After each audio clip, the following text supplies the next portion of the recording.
네, 더불어민주당이 박근혜 정부 청와대 주요 현안 관련해서 인수인계 내역이 부실하다 이런 비판을 냈습니다. 오영훈 민주당 원내대변인이 어제 낸 브리핑인데요. 박근혜 정부가 남긴 것은 고작 10쪽짜리 현황 보고서와 회의실 예약 내역이 전부였다 이렇게 지적했습니다. 이건 정말 왜냐하면 일반적인 회사에서 직원이 한 명 관두고 인수인계를 해도 이 정도는 나오거든요.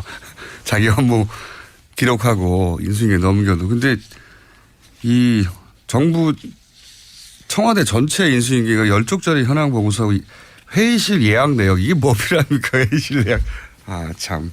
둘 중 하나죠. 다 폐기했거나 아니면 일을 안 했거나. 그렇지 않다면 10쪽짜리 현황 보고서라는 건 참.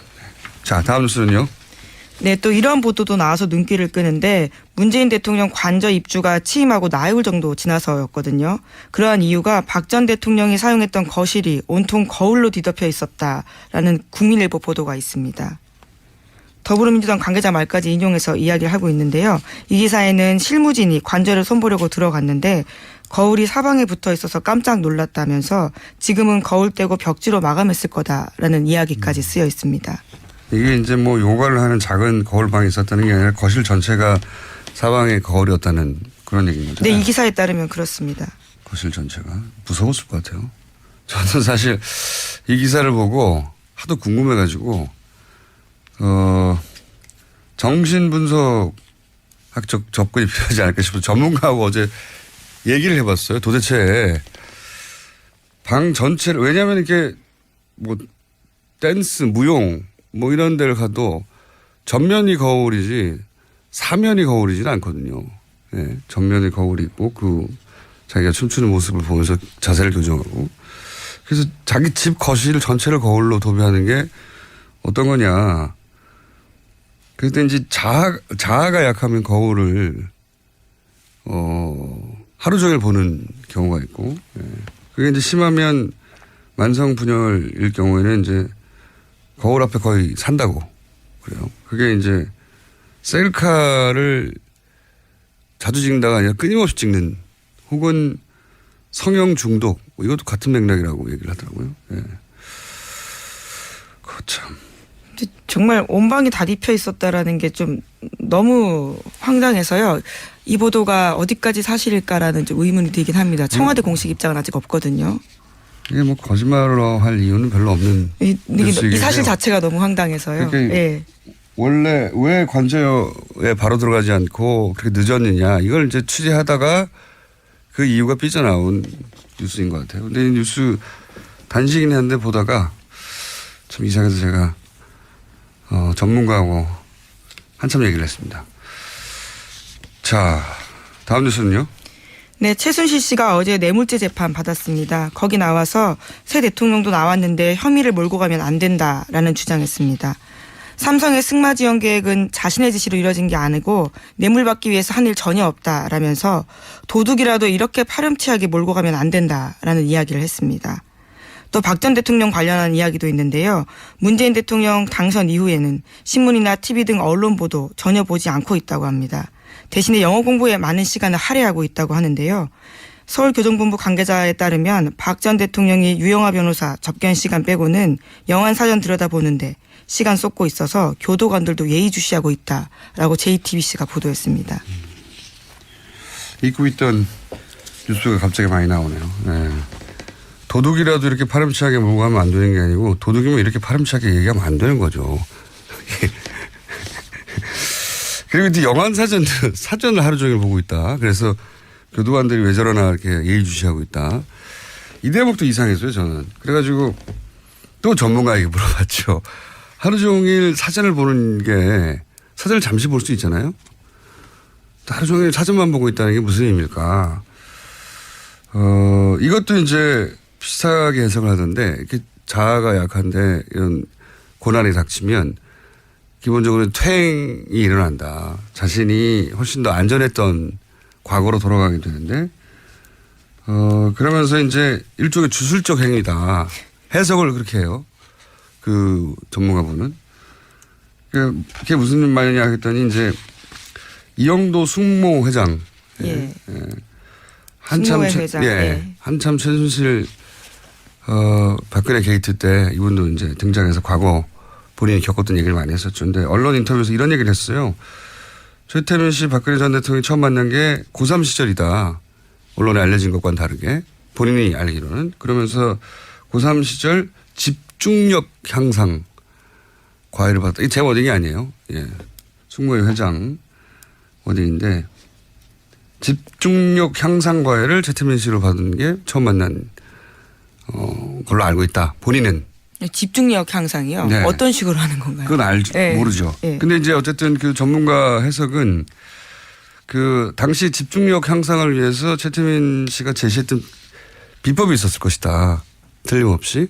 근데 이제 전통의 방식은 아니었을 것이고, 그게 아마도 영어 사전과 관련이 있을 가능성이 있다. 이게 전문가 해석이에요. 제가 아니라. 그러니까 뭔가, 집중력이 흐트러지거나, 심리적 안정이 흐트러지거나 그러면 뭐 영어 사전에 뭐 특정 페이지에 뭐 특정 단어를 외우라고 한다든지 특정 행동을 하라고 해서 불안을 해소하고 원하는 걸 얻을 수 있고 그런 암시를 계속 했을 것이다.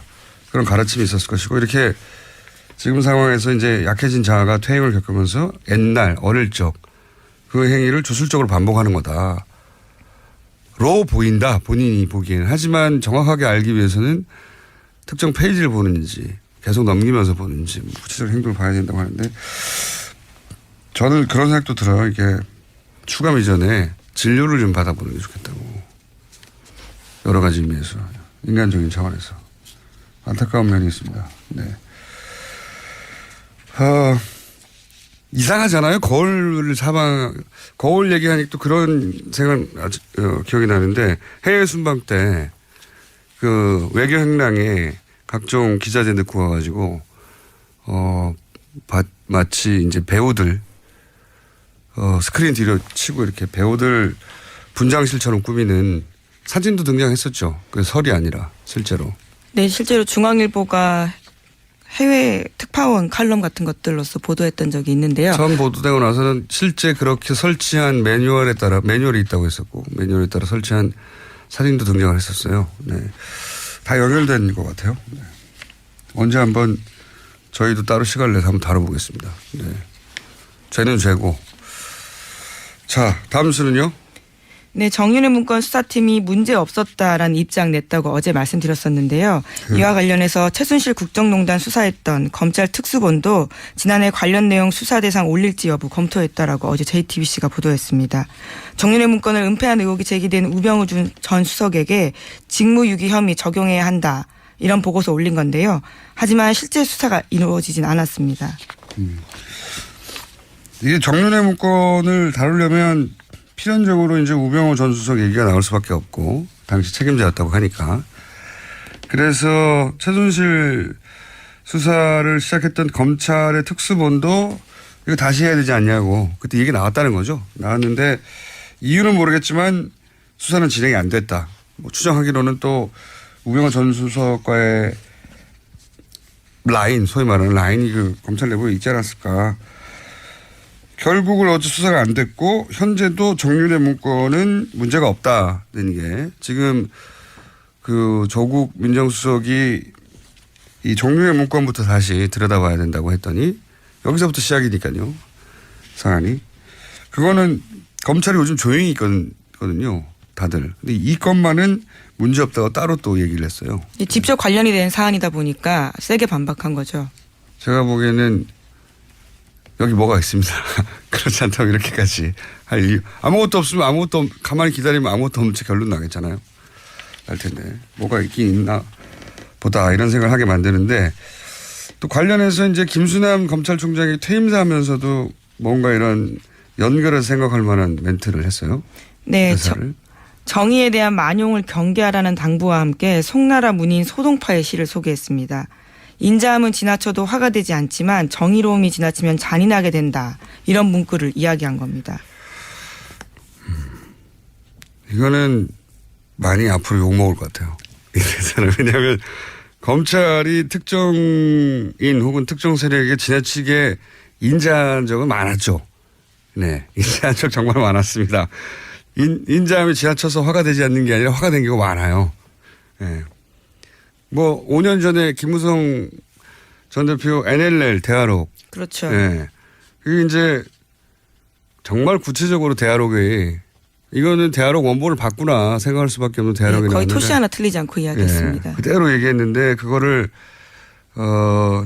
검찰에서는 정보지 보고했다고 하는 김무성 전 대표의 말을 그대로 받아줬죠. 네, 그래서 불기소 처분했죠. 찌라시에 무슨 국정원이나 가지고 있는 국가원수관 대화록에 찌라시 있을 리가 있습니까? 그러면 찌라시가 국정원이지. 말도 안 되는 건데. 지나치게 인자했던 적은 많죠. 예. 네, 친정권 인사들한테만 그랬죠. 그리고 거꾸로 정의로움이 지나치면 잔인하게 된다고 그러는데 잔인할 정도로 정의가 집행된 적이 없어서 이렇게 된 거잖아요. 예. 무슨 의미인지는 알겠는데 너무 세게 치지 마라 이런 얘기인 것 같은데. 심지어 나만이 정의롭다는 생각도 경계해야 된다 이런 이야기도 어제 했다고 합니다. 과거에는 검찰만 정의롭다고 생각했죠. 검찰은. 검찰에 대해서 사실은 20년 넘게 검찰개혁이 나왔어요. 공수처 얘기도 20년 됐고. 한 번도 못했거든요. 한 번도 못했던 게 검찰이 가지고 있는 정보나 힘 집중되어 있는. 네. 우리를 건들면 당신들 측근도 쳐. 뭐 이럴 경우도 있었고. 노무현 대통령 초기에 생각해보면 검사와의 대화 때 생중계되고 있는데 막 들이받았죠. 그때. 그래서 이쯤 되면 막 가자는 거냐라는 네, 대통령의 유명한 말이 나왔었죠. 이번에는 잘 안 통할 것 같아요. 예. 바로 직전에 최순실 게이트도 크게 있었고 검찰이 이번에야말로 검찰 입장에서 보면 위기고. 네. 네, 우병우 전 수석만 불구속 기소된 모습들을 전 국민이 지켜봤기 때문에요. 여전히 거기에 대한 문제의식들이 큽니다. 신뢰도가 너무 많이 떨어져서 이번에는 이게 잘 안 통할 것 같습니다. 사면이 거울이지는 않거든요. 네, 정면에 거울이 있고 자기가 춤추는 모습을 보면서 자세를 교정하고 그래서 자기 집 거실 전체를 거울로 도배하는 게 어떤 거냐. 그때 이제 자아가 약하면 거울을 하루 종일 보는 경우가 있고 그게 이제 심하면 만성 분열일 경우에는 이제 거울 앞에 거의 산다고 그래요. 그게 이제 셀카를 자주 찍는다가 아니라 끊임없이 찍는 혹은 성형 중독. 네, 더불어민주당이 박근혜 정부 청와대 주요 현황 관련해서 인수인계 내역이 부실하다 이런 비판을 냈습니다. 오영은 민주당 원내대변인이 어제 낸 브리핑인데요. 박근혜 정부가 남긴 것은 고작 10쪽짜리 현황 보고서와 회의실 예약 내역이 전부였다 이렇게 지적했습니다. 이건 정말 왜냐하면 일반적인 회사에서 직원이 한 명 관두고 인수인계를 해도 이 정도는 나오거든요. 자기 업무 기록하고 인수인계 넘겨도. 근데 이 정부 청와대 전체 인수인계가 10쪽짜리 현황 보고서 회의실 예약 내역 이게 뭐 필요합니까? 지금은 거울 떼고 벽지로 마감했을 거다라는 이야기까지 쓰여 있습니다. 이게 이제 뭐 요가를 하는 작은 거울방이 있었다는 게 아니라 거실 전체가 사방의 거울이었다는 그런 얘기인 거죠. 네, 이 기사에 따르면 그렇습니다. 거실 전체가 무서웠을 것 같아요. 저는 사실 이 기사를 보고 하도 궁금해가지고 정신분석학적 접근이 필요하지 않을까 싶어서 전문가하고 어제 얘기를 해봤어요. 도대체 방 전체를 왜냐하면 이렇게 뭐 댄스, 무용 뭐 이런 데를 가도 전면이 거울이 이것도 같은 맥락이라고 얘기를 하더라고요. 예. 참. 정말 온 방이 다 뒤펴 있었다라는 게 좀 너무 황당해서요. 이 보도가 어디까지 사실일까라는 좀 의문이 들긴 합니다. 청와대 공식 입장은 아직 없거든요. 이게 뭐 거짓말로 할 이유는 별로 없는 이 사실 자체가 너무 황당해서요. 예. 원래 왜 관저에 바로 들어가지 않고 그렇게 늦었느냐 이걸 이제 취재하다가 그 이유가 삐져나온 뉴스인 것 같아요. 근데 이 뉴스 단식이긴 한데 보다가 참 이상해서 제가 전문가하고 이 실례 참 둘 중 하나죠. 다 폐기했거나 아니면 일을 안 했거나 그렇지 않다면 10쪽짜리 현황 보고서라는 건 참. 자, 다음 뉴스는요. 네, 또 이런 보도도 나와서 눈길을 끄는데 문재인 대통령 관저 입주가 취임하고 나흘 정도 지나서였거든요. 그러한 이유가 박 전 대통령이 사용했던 거실이 온통 거울로 뒤덮여 있었다라는 국민일보 보도가 있습니다. 더불어민주당 관계자 말까지 인용해서 이야기를 하고 있는데요. 이 기사에는 실무진이 관절을 손보려고 들어갔는데 거울이 사방에 붙어 있어서 깜짝 놀랐다면서